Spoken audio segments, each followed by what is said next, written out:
한국과 중국이 일본의 길을 따라가고 있는 듯한데, 사실 그 이유가 뭐냐면 우선 인구가 굉장히 빠르게 늙어가고 있다. 사실 우리나라의 그 잠재 GDP 성장률은 이미 여러 번 말씀드린 것처럼 2030년대 중반 되면 한 0%대로 떨어질 거다. 그리고 2050년 정도 되면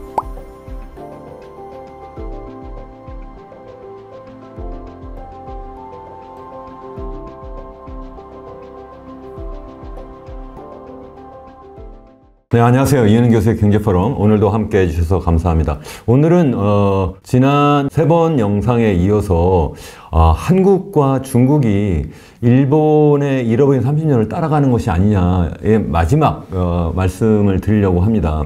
제가 그 처음 시작하면서 한국과 중국이 일본이 마치 1990년 부동산 버블과 그리고 주식시장의 버블이 꺼지면서 잃어버린 10년, 20년, 30년의 길을 이런 갔던 그 상황과 너무 비슷하다 하는 말씀을 드렸어요. 그래서 제가 크게 3가지 주제로 말씀을 드리고 있는데요. 제일 첫 번째가 일본이 그 당시에 전 세계에서 가장 인구 고령화가 빨리 진행되고 있는 나라였다.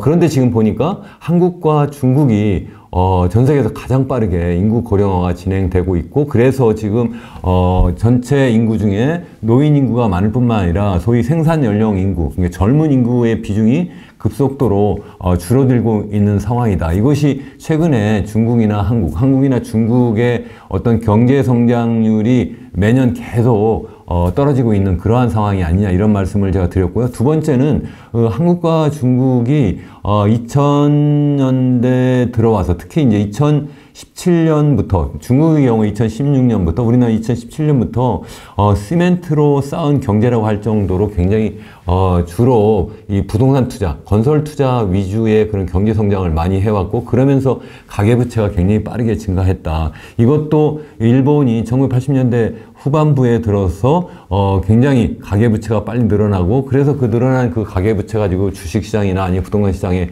돈을 많이 이렇게 투자했다, 이런 말씀을 드렸는데요. 그런 상황과 굉장히 비슷하다. 그렇지만 중국의 경우에는 최근에 와가지고 지난 2021년부터 시작해서 정확하게는 중국 정부가 적극적으로 부동산 거품 빼기를 하고 있다. 그런데 우리나라는 반대로 2022년 후반부부터 부동산 버블이 꺼지기 시작했는데 도리어 이것을 다시 살리고 있고, 그렇기 때문에 이 가계부채가 다시 또 막 빠른 속도로 증가하고 있는 것이 좀 걱정이다. 그래서 어쩌면 한국이 중국보다 더 지금 위험한 상황이고, 그래서 중국은 이미 부동산 버블을 지금 꺼뜨리고 있는 상태인데 우리는 억지로 지금 폭탄 돌리기를 하고 있는 것이 아니냐, 이렇게 말씀드렸고요. 이렇기 때문에 사실은 우리 그 배가 마치 이제 침몰을 하게 되면 거기서 탈출하는 사람이 나타나잖아요. 제일 먼저 뭐 생쥐가 도망간다 뭐 이런 얘기도 있지만 그걸 눈치채는 사람들은 당연히 그 배에서 이제 탈출하려고 이렇게 하는데, 사실 보면 이 한국과 중국에서 이 돈이 빠져나가고 있고 또 사람이 빠져나가고 있어요. 그래서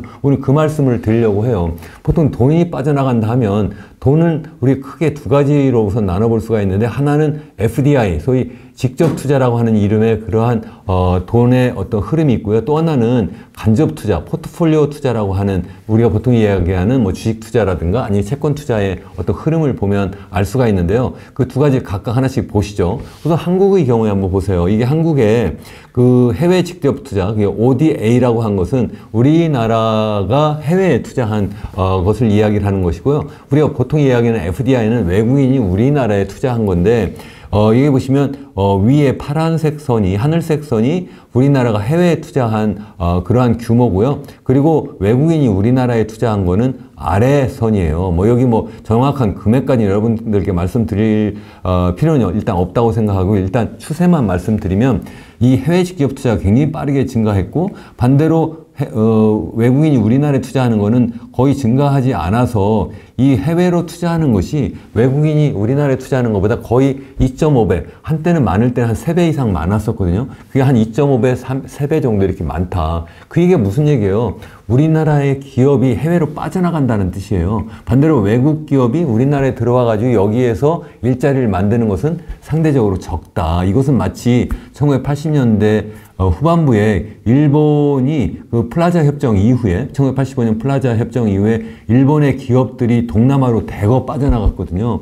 그거와 너무 비슷한 현상이 현재 우리나라에서 벌어지고 있다. 여러분 잘 아시잖아요. 주로 빠져나가서 어디로 갔어요? 한때는 중국으로 갔다가 이제는 미국으로 막 가잖아요. 그래서 뭐 삼성전자부터 뭐 LG전자 아니면은 무슨 뭐 하이닉스라든가 이런 뭐 반도체 만드는 회사들까지 다 지금 해외로 빠져나간다. 특히 미국으로 지금 빠져나가고 있다 하는 것이 큰 문제다 하는 말씀을 제가 계속 드려오고 있는데요. 중국도 굉장히 비슷해요. 중국도 이게 한때는 굉장히 전 세계에 그 소위 그 FDI를 거의 빨아들인다 이렇게 할 정도로 그래서 그걸 가지고 중국 경제가 굉장히 빠르게 성장했는데 여기 보시면 2022년, 2023년 계속 엄청나게 빠른 속도로 지금 감소하고 있잖아요. 그래서 한때 2022년 최고 수준에 비해서 지금 반의 반토막도 지금 되지 않은 그렇게 굉장히 빠르게 지금 해외에서 중국으로 이 직접 투자가 들어가지 않고 있다. 반대로 들어가 있는 그러한 직접 투자까지 지금 빼나가는 그러한 상황이다 하는 이야기입니다. 그래서 이것도 굉장히 중국 입장에서 생각하면 굉장히 걱정되는 것이 아닐 수 없죠. 또 뿐만 아니라 여기 보시면 우리나라에 투자되어 있는 외국인 그 포트폴리오 투자, 특별히 주식 투자를 이렇게 보면 최근에 와가지고 특히 이제 8월, 9월 이때 막 한참 뭐 부동산 경기가 막 살아난다고 했는데 그래도 집값은 막 뜨는데 우리 주식 가격은 계속 지리멸렬하고 있잖아요. 그 중에 중요한 이유 중에 하나가 외국인 그 주식 투자가 들어오는 것보다 나가는 게 더 많은 거예요. 특히 8월, 9월 보면 여기 세모 표시한 것이 이게 마이너스인데요. 이렇게 계속 빠져나가고 있다는 거예요. 그래서 뭐 우리 9월 중에만 해도 거의 7조 3,600억 원 정도 이렇게 순매도를 한 거예요. 돈이 빠져나가고 있다 하는 겁니다. 동시에 우리나라 사람들이 해외 직접 투자, 해외에 투자하는 것, 해외 주식 투자하는 건 최근에 굉장히 빠르게 증가하고 있어요. 한국 주식 시장이 별로 이렇게 전망이 밝지 않다 보니까 해외로 도리어 또 빠져나가고 있잖아요. 이것도 마치 우리 일본이 1980년대 말 아니면 90년대 들어서 계속 잃어버린 10년, 20년, 30년 할 때 엔캐리 뭐 트레이드 자금이 뭐 해외로 빠져나간다 이렇게 많이 얘기하잖아요. 그래서 와타나베 부인 투자가 굉장히 크다 뭐 이런 얘기를 많이 하는데 해외로 돈이 빠져나가서 해외에 주식 투자를 하거나 뭐 채권 투자를 하거나 이렇게 많이 하는데 여기서도 보시면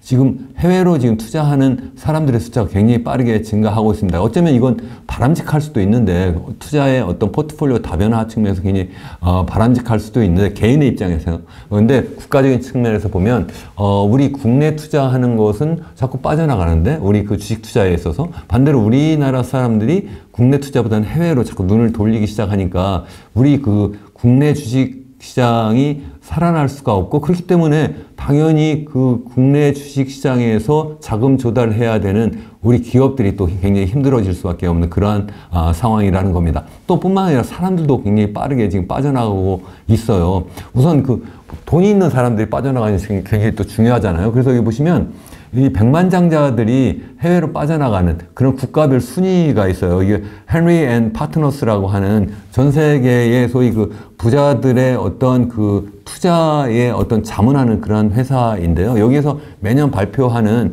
전 세계 백만장자들이 돈이 어디로 빠져나가고 그리고 또 어디로 사람들이 이동하는가 이렇게 보여주고 있는데 올해 나온 보고서에 보면 중국이 백만장자, 그러니까 고액 재산가들이죠. 고액 자산가들의 해외 순유출이 제일 많더라 하는 얘기입니다. 그래서 여기 보시면 한 15,000명 이상이 빠져나갔다 이렇게 이야기를 하고 그 다음에 중국에 이어서 영국이 한 9,500명 정도 빠지고 그 다음에 인도가 한 4,300명 한국의 백만장자도 한 1,200명 정도 빠져나간 게 아니냐 이렇게 이야기를 하고 있는 거예요. 그래서 한국이 이 숫자로 보면 한 네 번째로 굉장히 백만장자가 많이 빠져나간다 이렇게 이야기를 하는데 사실 인구 규모를 생각해 보면 인구 대비로 보면 사실 중국이 1위라기보다는 영국이 1위고요. 한국이 2위 정도 됩니다. 굉장히 많이 빠져나가고 있다. 그럼 어디로 많이 빠져나가고 있느냐? 우리나라 같은 경우에는 거의 미국이나 호주나 캐나다나 이런 데로 많이 빠져나가고 있고 중국 같은 경우 최근에 싱가포르나 미국이나 캐나다 더 최근에는 뭐 일본까지 많이 지금 빠져나가고 있다 이런 이야기를 많이 들어보셨을 겁니다. 그래서 여기 보시면 특히 백만장자들이 해외 순유입 이번에 반대로 들어오는 나라 보면 여기 보면 그러니까 UAE죠. UAE라든가 미국이란 싱가포르, 캐나다, 호주 이런 나라들로 굉장히 많이 돈이 빠져나가고 있다. 뭐 그런 이야기입니다. 뿐만 아니라 사람들도 많이 빠져나가는데 특히 이제 앞으로 세계가 정말 새로운 어떤 기술, 특히 이제 디지털 세상으로 전환하면서 디지털 산업을 주도하는, 디지털 혁명을 주도하는 그러한 인재들이 많이 우리나라에 들어오고 또 우리가 많이 육성해야 되는데 반대로 지금 많이 빠져나가고 있어요. 그래서 이거 정말 제가 깜짝 놀랄 만한 그러한 기사라고 제가 생각을 했어요. 약간 어이도 없기도 했는데요. 이게 그 제목이 사회 지도층 자녀부터 미국으로 빠져나간다 그런 이야기예요. 그래서 빅테크 취업하고 그래서 한국으로 돌아오지 않는다는 거죠. 그래서 뭐 여기 보시면 정부 부처의 관료 B씨는 해외 대학 입시에 전설로 통한다. B씨의 자녀가 몇 년 전에 미국의 빅4 의대, 그러니까 의대에 진학해서 성공했다. 그래서 뭐 굉장히 전설이다. 뭐 이렇게 이야기를 하는데 요즘 정부 관료들의 사이에는 그분들의 자녀가 서울대 의대에 진학하면 금메달, 미국 아이비리그 대학에 진학하면 은메달, 여기도 못 들어가면 목메달이다. 뭐 이런 이야기를 한다는 거예요. 뭐 그래서 우리나라는 특히 이 의대 진학 열풍이 국내뿐만 아니라 해외로도 많이 이게 지금 막 불고 있는데 그것뿐만 아니라 해외 나가가지고 이제 뭐 여러 이제 전공, 특히 뭐 컴퓨터 사이언스라든가 아니면 뭐 비즈니스라든가 이런 걸 전공하고 나서 한국으로 돌아오지 않고 미국의 뭐 구글이라든가 애플이라든가 뭐 아마존이라든가 이런 빅테크 기업에 취업한다는 거예요. 그러니까 결국은 우리나라 사회 지도층의 자녀들이 한국으로 돌아오지 않고 미국에서 공부하고 미국에 남아버리니까 우리나라는 최근에 뭐 그래도 들어오는 사람들이 있지 않나, 들어오는데 대부분 또 단순 노동하는 사람들이 들어오잖아요. 그러니까 좋은 정말 두뇌들은 해외로 빠져나가고 그리고 그냥 단순 육체 노동하는 사람들 들어오고 그러니까 우리나라의 전반적인 인적 구성이 굉장히 문제가 있을 수밖에 없다는 그러한 말씀입니다. 그러다 보니까 또 이제 우리가 생각해 볼 수 있는 것이 이 시장인데 시장이 어떻게 이게 반영되고 있느냐 이런 건데 우리가 보통 이런 금융 부문의 어떤 시장 하면 외환 시장이 있고 또 그 외환 시장을 보면 환율이 어떻게 움직이느냐, 우리 한국은행이 보유하고 있는 외국환 보유가 어느 정도냐 이걸 보면 좋겠다 생각을 하고요. 또 이제 전반적인 우리 금융시장의 어떤 성적표가 주가 지수라고 저는 생각하는데 그 주가 지수도 한번 차례대로 한번 보도록 하시죠. 여기 보시면 우리나라의 원화 가치를 이렇게 보시면 여기 지난 5년간인데요. 여기 보시면 이 파란색으로 나타나는 것이 미국 달러 대비로 우리 원화 가치가 변화한 것을 보여드리고 있고요. 그리고 또 여기 노란색은 유로화 대비로 한 거예요. 여기 보시면 그 달러 대비로 보면 우리 원화 가치가 지난 5년 동안 한 15% 정도 하락했어요. 그러니까 우리 그 환율이 올라간 거죠. 그것도 특별히 이게 사실 5년이라고 했지만 사실은 한 3년 정도 사이에 이렇게 많이 올랐어요. 여기 보시면 2022년까지는 거의 변화가 없잖아요. 근데 2022년 초부터 시작해가지고 우리 원화 가치가 굉장히 빠르게 올라갔다가 떨어졌다가, 그러니까 이게 올라가는 거는 원화 가치가 떨어지는 거예요. 그래서 떨어졌다가 이게 다시 또 약간 올라가는 트렌드 다시 또 많이 이게 원화 그 가치가 달러에 비해서 상당히 많이 하락해 있는 그러한 상태다. 그런 말씀이고요. 유로화에 대비해서도 유로 지역은 사실은 경제 상황이 굉장히 나쁘다고 많이 이야기하잖아요. 그런 유로 지역에 비해서도 유로 지역의 통화, 유로화에 비해서도 우리 원화 가치가 한 12% 이렇게 하락해 있는 상태다. 그건 한 나라의 그 통화 가치는 그 나라의 경제 성적표라고 전 생각을 하고 그 나라의 그 소위 체질을 나타나는 그러한 것이라고 저는 생각하는데 이것이 지금 뭐 미국에 비해서 아니면 그 유럽 지역에 비해서 상대적으로 굉장히 많이 허약해져 있다. 그러한 말씀입니다. 그런데 중국 같은 경우에 중국을 계속 제가 비교해 드리고 있는데 중국 같은 경우에는 사실은 중국 정부가 위안화와 그리고 미국 달러화와 거의 패그를 해놓고 있는 상태예요. 그래서 지난 5년 동안 거의 변화가 없어요. 약간 뭐 2022년 이때에 그 위안화 가치가 약간 상승했다가 이게 밑으로 내려간 게 상승한 겁니다. 그러다 다시 또 하락해서 최근에는 거의 5년 전에 그러한 정도 수준에 계속 있다. 이런 이야기입니다. 그래서 중국 같은 경우는 위안화는 한번 터지면 크게 터질 수 있는데 현재 상태는 그냥 예전 5년 정도 그 평균 수준에 계속 유지하고 있다. 뭐 이렇게 우리가 볼 수가 있습니다. 근데 외환보유고인데요. 외환보유고 보시면 이 비슷해요. 환율하고. 이 환율이 계속 그 지난 한 3년여 동안 굉장히 빠르게 추락했다. 이렇게 이야기를 했는데 우리나라 원화 가치가 많이 추락했다. 이렇게 말씀드렸는데 그 기간 동안에 우리나라의 외환 보유고가 이게 그 2021년 11월 기준으로 보면 그때 4,692억 달러, 그러니까 한 4,700억 달러 정도 최고치를 이렇게 찍었는데 그 뒤에 이게 계속 떨어지고 있어요. 그래서 지금 9월 기준으로 2024년 9월 기준으로 4,200억 달러까지 떨어졌어요. 최근에 약간 이제 우리 경상수지 흑자가 나타나서 약간 올라가는 듯하지만 전반적인 추세로 보면 이게 그 최고치에서 그러니까 2021년 11월부터 그러니까 지금 2021년 11월이니까 2022년, 2023년, 2024년 한 거의 3년 가까이 이게 계속 떨어졌는데 얼마나 떨어졌냐 한 500억 달러 정도 외환 보유가 빠진 거예요. 왜 빠졌겠어요? 당연히 위에서 보신 그 환율이 우리 원화 가치가 지금 달러에 비해서 한 15% 하락했다 했는데 사실 그냥 이걸 한국은행이 억지로 방어해서 한 15% 떨어진 거지 만약에 이거 방어하지 않았어요. 방어한다는 게 뭐예요? 갖고 있는 그 외환 중에서 달러를 꺼내서 달러를 시장에 공급을 한 거예요. 그러면서 소위 외환 보유고는 지금 한 500억 달러 정도 이렇게 감소한 거고 그러면서 이 소위 달러에 비해서 우리 원화 가치는 15% 정도 하락하는 걸로 억지로 막고 있었다. 이런 말씀입니다. 그러니까 사실 그냥 내버려 두면 더 많이 하락할 수도 있었다는 거고요. 그리고 중국의 외환 보유고도 보면 중국 같은 경우 우리나라랑 단위가 달라요. 우리나라는 지금 4천억 달러 지금 이렇게 말씀드리고 있는데 최고치가 한 4,700억 달러에서 4,200억 달러로 떨어졌다 했는데 중국 같은 경우 우리나라보다 경제 규모가 10배 정도 많잖아요. 그래서 외환 보유고도 뭐 전 세계에서 제일 많아서 여기 2015년인데 잘못 썼네요. 밑에가 2014년 6월에 한 4조 달러 정도 됐었거든요. 그런데 이게 최근에 이게 3조 3천억 달러까지 이렇게 거의 한 7천억 달러 정도 이렇게 감소했어요. 이렇게 감소했다는 거. 이것도 중국의 경우에는 아까 위안화를 폐기시켰다고 했잖아요. 그걸 방어하기 위해서 많이 또 팔았다 하는 말씀이고 또 이것이 중국의 경제의 어떤 체질이 굉장히 약화됐다 이런 것을 또 말씀드릴 수가 있겠습니다. 또 실제 그래서 이제 주가 지수를 보시면 이게 보면 제가 지금 촬영하는 날이 지금 10월 15일인데요. 14일까지 바로 어제 제가 이거 자료를 만들었는데 어제까지 그 YTD 그러니까 올해 그러니까 1월 1일부터 시작해서 현재까지의 주요 주가 지수의 등락률인데요. 여기 보시면 뭐 여기 대만의 가권 지수라든가 그리고 미국의 나스닥 지수 그리고 미국의 S&P 500 그리고 일본의 니케이 그리고 유로스탁스 그리고 중국의 상해 종합 지수까지 이렇게 해서 우리나라의 코스피 그러니까 우리나라의 종합 주가 지수죠. 그리고 또 이제 코스닥 이렇게 두 개를 보면요. 이 대만 가권 지수는 무려 27.7% 상승하고 나스닥도 22% 상승하고 S&P 500도 한 22% 상승하고요. 니케이도 28% 정도 상승했습니다.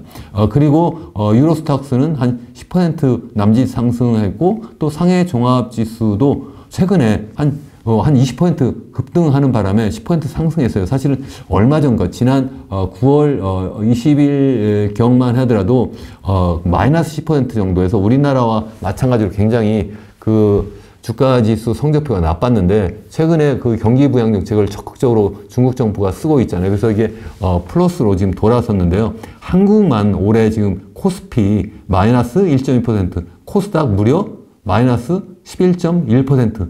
그러니까 결국 하락했다는 얘기잖아요. 그러니까 우리나라 주식시장에 투자한 그러한 사람들, 우리 동학개미라고 하는 분들은 지금 엄청난 지금 투자 손실을 현재 보고 있는데 이게 결국은 앞서 말씀드린 것처럼 전반적인 돈이 해외로 빠져나가고 있고 사람이 빠져나가고 있고 또 그 앞서 그 전에 말씀드린 것처럼 우리나라 인구 고령화 너무 빨리 진행되고 있고 그래서 우리 미래 먹거리를 정말 더 적극적으로 만들어 나가야 되는데 도리어 너무 부동산에 몰빵하고 가계부채에 너무 우리가 몰입하다 보니까 이 돈을 전부 빌려가지고 다 어디로 갔느냐 하면 다 부동산 시장에 가는 바람에 그러면서 주가 지수는 우리나라는 거꾸로 지금 마이너스를 치고 있다는 겁니다. 그게 그러면 올해만 그런 거 아니에요? 이렇게 말씀하실 수도 있는데 제가 지난 3년 것도 제가 한꺼번에 또 봤습니다. 이게 지난 3년 것도 보시면 여기 대만 가권 지수라든가 S&P 500이라든가 니케이라든가 아니면 나스닥이라든가 유로스탁스 다 플러스예요. 그것도 두 자릿수. 아니 30% 뭐 이런 수준까지 이게 다 굉장히 높은 수준까지 가 있다는 거고요. 반대로 우리나라의 코스피라든가 코스닥은 지금 이게 한 코스피는 한 15%, 코스닥 한 25% 지금 손실을 보고 있다는 거고 상해 종합지수도 지난 3년 기준으로 하면 한 16% 현재 마이너스 되고 있다. 그래서 앞으로 그럼 이게 어떻게 될 거냐? 제가 볼 때는 중국 같은 경우에는 나름대로 이 부동산 시장의 거품을 빠르게 빼고 있기 때문에 이게 구조조정을 성공해가지고 어쩌면 우리나라보다 상황이 더 좋지 않을까 이렇게도 생각을 합니다. 다시 말씀드리면 종합적으로 말씀드리면 한국과 중국이 일본의 길을 따라가고 있는 듯한데 사실 그 이유가 뭐냐면 우선 인구가 굉장히 빠르게 늙어가고 있다. 전 세계에서 가장 빠르게 늙어가고 있는 나라 꼽으면 한국. 그 다음에 꼽으면 중국 정도를 꼽을 수 있어요. 그거 말고 뭐 조그만 뭐 싱가포르라든가 뭐 홍콩 이런 홍콩도 중국의 일부죠. 거기는 그러한 경우 말고 일반적으로 우리가 생각하는 뭐 G20 이런 규모에서 보면 G20 중에 가장 빠르게 늙어가는 나라가 한국이고 중국이다. 이게 굉장히 큰 문제다는 말씀이고요. 또 그랬는데 이게 얼마 전까지만 해도 중국 같은 경우에는 계속 시멘트를 계속 쌓아 올리는 방식, 건설 투자, 부동산 투자 위주. 그래서 중국 같은 경우에 한 GDP 대비 한 25%가 부동산 관련 산업이라고 이렇게 얘기하는데 우리나라도 거의 그 정도 된다고 저는 보고 있어요. 그런데 중국 같은 경우는 2021년 이후에 거품을 정부가 적극적으로 빼고 있고 그래서 지금 한 3년 동안 계속 거품을 빼서요. 지금 1선도시 기준으로 해도 집값이 한 30% 정도 이렇게 빠지고 그거 말고 2선, 3선은 더 많이 지금 빠져 있는 상태인데 그래서 경제가 굉장히 힘들다 하지만 최근에 그래서 이제는 구조조정이 어느 정도 되었다 이렇게 생각을 해서 중국 정부가 적극적으로 경기 부양 정책을 지금 하고 있는 것 같아요. 그래서 그것 때문에 지금 주가가 다시 살아나고 있는 것이 아닌가. 그래서 그러면 괜찮을 거냐 앞으로. 저는 좀 더 두고 봐야 된다고 생각해요. 왜냐면 일단 중국의 그 인구도 굉장히 빠르게 늙어가고 있고 또 중국의 그 기본적인 그 어떤 경제 시스템이 사회주의거든요. 사회주의 시장 경제인데 이 사회주의 그 정부 주도의 그러한 경제가 아무래도 시장 중심, 자본주의 시장 경제와 비교할 땐 효율성이 떨어지기 때문에 계속 이게 과연 앞으로 뭐 미국을 예전처럼 막 따라잡을 정도로 이렇게 회복되겠느냐. 그건 좀 어렵지 않을까 이렇게 생각을 하고요. 또 이 돈과 사람이 빠져나가는 것도 제가 볼 때는 돈도 앞으로 계속 더 빠져나갈 것 같고 왜냐면 지금 미국과 중국 간에 패권 경쟁도 하고 그래서 계속 이렇게 더 어쩌면 이 냉전 상황으로 계속 나아갈 텐데 중국으로 이 돈이 과연 뭐 어떤 직접 투자 형태라든가 아니면 포트폴리오 투자 형태로 계속 들어가겠느냐 좀 약간 그렇지 않을 것 같다 하는 말씀이고 한국도 마찬가지로 이거 미국과 중국 간에 이런 패권 경쟁을 하면서 전 세계가 이제 파편화되고 있다 이런 말씀 계속 제가 드렸는데 이러한 상황에서 우리나라에서도 지금 투자금이 한국으로 들어오는 것보다 직접 투자 형태라든가 아니면 포트폴리오 투자 형태로 나가지 않겠느냐. 또 뿐만 아니라 이와 마찬가지로 돈은 많은 사람들, 백만장자들도 빠져나갈 뿐만 아니라 또 우리 그 인재들도 해외로 지금 많이 빠져나가고 있는 것이 굉장히 걱정이다. 그래서 어쩌면 지금 한국과 중국이 일본의 길을 거의 따라가는 것이 아니라 어느 날 거품이 팍 꺼지는 것만 꼭 일본의 길을 따라가는 것이 아니라 이렇게 계속 추락하는 것. 사실 우리나라의 그 잠재 GDP 성장률은 이미 여러 번 말씀드린 것처럼 2030년대 중반 되면 한 0%대로 떨어질 거다. 그리고 한 50년 정도 되면 마이너스로 갈 거다. 이렇게 계속 추락하고 있는 상황이 이게 결국은 일본의 잃어버린 30년에 가는 그런 길이 아니냐. 그러면 어디가 더 심할 거냐. 제가 이런 말씀 드리면 일본은 그래도 전 세계에서 당시에 제일 부자 나라고 또 기술 수준도 미국 다음으로 굉장히 높은 수준인데 우리나라는 그 정도 수준도 되지도 않는 상태에서 지금 이렇게 여러 가지 문제가 지금 터지고 있는 상황이라 일본보다 더 어려운 길을 갈 거다 이렇게 보고 있는 분이 굉장히 많은데 저도 그렇게 생각을 합니다. 또 중국 같은 경우에도 아직 선진국도 되지 않은 상태, 이제 막 중진국 상태인데 중진국 함정에 빠지는 것이 아니냐. 그래서 중국도 만만치 않다 이런 생각을 해봅니다. 여러분 끝까지 시청해 주셔서 감사합니다. 여러분 기왕이면 댓글과 좋아요도 많이 남겨주시고 또 구독도 눌러주시면 더더욱 감사하겠습니다. 감사합니다.